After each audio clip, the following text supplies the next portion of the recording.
Super Metroid is one of the most important games ever created. Like Doom or Grand Theft Auto 3 or Dark Souls, Super Metroid set the blueprint for an entire genre. It might not have been the first game that did its thing, but it's the one that set the standard. This is a game that is unbothered by the technical limitations of the Super Nintendo. The development team set out to create a thrilling, mind-bending, atmospheric, horror-adjacent science fiction epic, and in the process they created one of the most influential pieces of software of the 1990s. For the uninitiated, Super Metroid takes place in one interconnected map. It's not immediately clear which path is the way forward. The player has to explore and experiment, finding upgrades that will unlock other areas of the world, places that the player might have passed by without a second thought. The game is totally comfortable letting the player get lost in its sprawling maze. But Super Metroid is much more than just its overall structure. This convoluted map is filled with moments. Moments that make the player sit up in their chair, moments that take their breath away or make them exclaim a swear word or two, moments that make them question what else is possible. There are plenty that stick out. There's the creepy opening title scene giving way to the literally explosive opening. There's the moment that one Chozo statue springs to life. There's the first time the player loops back around to Samus's ship, signifying how far she's come and how far she still has to go. There's the Crocomire fight and the end of the Crocomire fight. But my personal favorite moment isn't bombastic or creepy or heroic or anything like that. It's actually kind of quiet, and it takes place here. This room contains one puzzle with one simple solution. Yet the moment this room contains encapsulates the essence of Super Metroid and the genre it inspired. It's a microcosm of one of the greatest games ever made.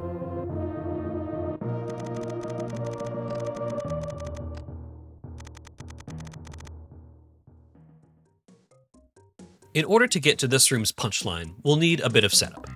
Super Metroid is built on a firm foundation. Samus, the player character, is a joy to control. Her running and jumping are intuitive, the physics are nice and predictable. Her arm cannon feels good to aim and shoot. The player gets immediate feedback when she lands a shot. Super Metroid's gameplay fundamentals are solid for a 2D action-adventure game from the mid-90s. The verbs Super Metroid employs fall in line with other heavy hitters of the era, such as Capcom's Mega Man X or Konami's Contra 3 The Alien Wars. They're just fun to play. But Super Metroid stands apart from its contemporaries by selectively disobeying certain design conventions. Instead of always moving in the same direction or designing each stage to have a defined beginning and end, Super Metroid politely declines. Outside of the opening sequence, the entirety of the game takes place in one big maze. The player not only has to run, jump, and shoot their way through these areas, they have to figure out which area they're even supposed to be in. This isn't the first game to adopt this structure, but I'd argue that it's the earliest example to strike a successful balance between being confusing and intuitive. It's just disorienting enough to make the player want to figure it out, instead of just making them frustrated. Super Metroid accomplishes this by establishing a set of rules early on. After landing on planet Zebes, Samus will find herself in this passageway with 4 doors. The first door is behind a short overhang that she can't crawl under. The second door is pink, and it doesn't react to anything Samus does. The third door is blue, and it can be opened, but behind it is another narrow passageway. The fourth door is blue, and it actually leads to a place that she can get to. Down here, Samus finds both a morph ball that will let her pass through the tight spaces, and a missile projectile for her arm cannon. After grabbing both of them, there's nowhere to go, so it's time to backtrack to that first passage. Suddenly, those 3 inaccessible doors aren't obstacles anymore. The morph ball allows her to get through the tight spaces, even though this one is still blocked, and the missiles allow her to open up the pink door. From here on out, these obstacles that once impeded the player's exploration won't be a problem anymore. The locks now have their keys. The game, of course, is filled with these sorts of locks. They come in 2 varieties. The first are visible locks. These are obstacles that make themselves known. After the first pink door, Samus will come across green and yellow doors. Their colors communicate that they can't be opened right away. She'll need some sort of upgrade to open them. These gray blocks are similar. They look like they can be interacted with, but not right now. This establishes a sort of game-wide grammar. Missiles open pink doors. Super missiles open green doors. Power bombs open yellow doors, and gray blocks can be grappled on. These rules are established and always followed. The second type are invisible locks. These are obstacles that the player has to experiment with and try to figure out how to overcome. The game communicates that something is in the way, but doesn't communicate what exactly is needed to get past it. For example, this vertical passageway doesn't have any apparent way to climb it, but if Samus shoots the floaty guys with her newly acquired ice beam, suddenly she has a way up. This hallway is blocked with no way through, until she acquires the speed booster, allowing her to sprint through to the other side. In theory, the invisible locks function exactly like the visible ones, but in practice, this changes the entire dynamic of the exploration. With a visible lock, the game communicates to the player that they do not have the necessary equipment to proceed. They'll need to explore some more and try searching a few more areas until they find something they think could help them progress. The game asks an explicit question that will have to be answered. Once Samus has found a lock, she will need to find the right key. With an invisible lock, however, the player has to figure out that there's even a question being asked at all. Instead of a color-coded door, the player is faced with a set of mundane wall pieces, or a nondescript shaft. It's not apparent that these obstacles can even be interacted with at all. Once Samus has the keys, she then has to find the right locks.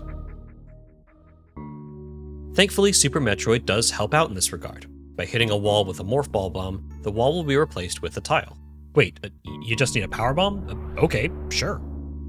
A casual playthrough of Super Metroid involves a lot of wall bombing. Just explode next to every possible surface, and eventually you'll find the way forward. Later on, Samus will hopefully find the X-ray beam that allows her to see the blocked walls and secret passages. The player can see every possible path forward, except for one. This is a glass tube. It's a single-screen room with nothing notable in it. There are no enemies or obstacles, just two doors on either side. For most players, this room will first be seen as Samus makes her way out of Brinstar, the second major area, and into Norfair, the third. It's notable for how different it looks. It appears to be an underwater bridge of some sort, but besides that, you'd be forgiven for not thinking much of it. But in reality, this room contains a somewhat obtuse puzzle. Keen-eyed players will notice that this tube isn't in Brinstar, but in a new area called Meridia. The room also appears to have some sort of verticality to it. Maybe this room is more than just set dressing. Maybe it's one of those invisible locks. Later in the game, Samus will explore Meridia proper, and it won't be long before she returns to this same room. But shooting the glass tube doesn't do anything. It doesn't react to any of Samus's projectiles. Bombing it doesn't reveal any hidden blocks. Using the X-ray doesn't reveal any secrets. Okay, maybe a power bomb will do the trick? Nothing. But Samus stands up, and then Super Metroid breaks its own rules. I remember when God of War Ragnarok came out, people made jokes about its invisible walls. Like, Kratos could literally kill deities, but couldn't walk over some waist-high plants. It's funny because of the disconnect, but it makes sense on a gameplay level. Kratos can't walk over the plants because there's nothing over there for him to find. Invisible walls exist to keep the player contained in an experience that the developers intend. They're par for the course, just some games hide them better than others. And let's not kid ourselves, Super Metroid has its fair share of barriers. While there are plenty of hidden rooms and invisible locks, there are also countless solid walls that contain no secrets. There's nothing for her outside of the boundaries of the map, much in the same way there's nothing for Kratos on the other side of the shrubbery. So why then should the glass tube be considered anything besides an invisible wall? Is this cryptic puzzle too cryptic? This reminds me of another similar moment, one from the first Legend of Zelda game. In the later dungeons, there are destructible walls that aren't marked, yet they appear on the map. This implies that the walls can be destroyed and there'll be something behind them. It's a little cryptic, that's that classic NES logic for you, but it does set rules and then follow them. But there's an exception to this rule in the 7th dungeon. This dungeon contains a wall that has to be destroyed to progress, and it isn't marked on the map. The game explicitly says that there's not anything behind the wall, yet the player will have to question the validity of their map to make it through the dungeon. The established rules have been broken. Zelda 1 has just lied to you. How different is the glass tube then? Super Metroid gives the player ways to see when there's an invisible lock ahead, yet none of them work in this scenario. Super Metroid lies by omission. So how was someone in 1994 supposed to figure this out without a Nintendo Power subscription? Well, it turns out there are a few hints, namely this room. It can be found while exploring the western side of Meridia. While it might seem innocuous, it communicates a few things. First, this room appears to have once contained an identical glass tube. Maybe the intact tube a few rooms away doesn't have to remain intact. Second, this room has enemies crawling through the floor. This little platform prevents Samus from accidentally falling through, but the enemies show that there is, in fact, a hole there. Maybe there's something below the other room. And third, this room looks kind of like a power bomb. Maybe that one's a stretch, but it's worth mentioning. While all of these things do point the player in the right direction, in my opinion, they don't quite go far enough. But I would argue that there's actually a much larger game-wide hint ingrained into the entire experience. Zebes, more so than most 16-bit environments, feels like an actual ecosystem. The world is tactile and operates in the same way our world on Earth does. Falling in the acid, for example, doesn't result in an automatic game over like it would in just about any other side-scrolling platformer. Instead, it starts draining Samus's energy. Her armor prevents her skin from coming into direct contact with it. The acid behaves like we expect it to. It inflicts pain and leads to injury, but not instant death. But fast forward to the end of the Crocomire fight. This battle works like a sumo match, with Samus and the creature pushing each other towards the opposite edge. When Samus is able to push Crocomire into the pit of acid, the acid comes into contact with Crocomire's skin. The acid behaves like we expect it to. Knee-high water likewise prevents Samus from jumping too high, like in real life. This tunnel also sticks out. It's filled with soft dirt, something this excavator robot can make somewhat quick work of. Dirt behaves like dirt. Electricity is shown to be both helpful and dangerous. When Samus arrives at the wrecked ship, the power is out. The doors in the save room are inoperable. Only after the electricity is restored does the ship return to life. But then Samus has to deal with the exposed wires that will shock her. One of my other favorite moments in Super Metroid is the easy way to defeat Dragon, one of the later bosses.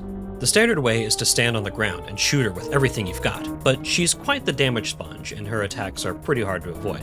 There are these panels on the side of the arena that shoot these balls of energy at Samus, so to make things easier, it would make sense to clear those out. Once gone, they're replaced with an exposed panel of electricity. So as the fight continues, Dragon will keep attacking and Samus will keep blasting, until Dragon grabs Samus and lifts her to the top of the arena. She smacks her with the tail, inflicting serious pain. If only Samus could reach those panels and... electricity does what we expect it to do. So why then should glass be any different from acid or water or dirt or electricity? This invisible lock doesn't behave like the rest of the invisible locks in the game. Instead of asking the player to see Zebes as an interconnected video game map, it asks the player to see Zebes as a living, breathing world. It makes the player ask if there is something behind the invisible wall, if there's a secret lying beyond the barrier of the screen. And most of the time the game responds with a quiet, yes. As the explosive goes off and Samus stands up, the glass cracks, and for a brief moment in Super Metroid, anything is possible. There's, of course, a large asterisk that needs to go next to all of this. Being stumped by the glass tube is something that only really happens on a first playthrough. Super Metroid is a game that encourages replay, asking the player to finish the game faster and find more and more of its secrets. I've been referring to this glass tube moment as a puzzle, but to the seasoned Metroid player, it's not a puzzle at all. It's just another barrier that can be unlocked as soon as the player gets the power bombs. But that's true for all of Super Metroid. On subsequent playthroughs, the confusing layout of Zebes will start to make sense. Optimum paths will emerge. The player will know the secret's hiding spots. I'd liken it to learning a new language or finding one's way around a new city. Knowing all the irregular verb tenses and similar sounding street names will become second nature. Super Metroid has a satisfying single playthrough arc, but it also has an arc that emerges after multiple runs. The game goes from being obtuse, restrictive, and cryptic to being conquered. The oppressive atmosphere and level layouts lose their edge. The player will remember when Super Metroid breaks its own rules. That's the beauty of Super Metroid. It sets up rules and follows them, but only when it wants to. It follows design conventions of its action platformer contemporaries. It follows basic video game rules. And then it decides to only follow the ones it wants to when it wants to. By ignoring those unwritten rules, Super Metroid writes its own set of rules, guidelines that have been followed by countless classics in the decades since. Super Metroid questions how games should be structured, and while searching for new answers discovers that, like in the depths of Zebes, anything is possible.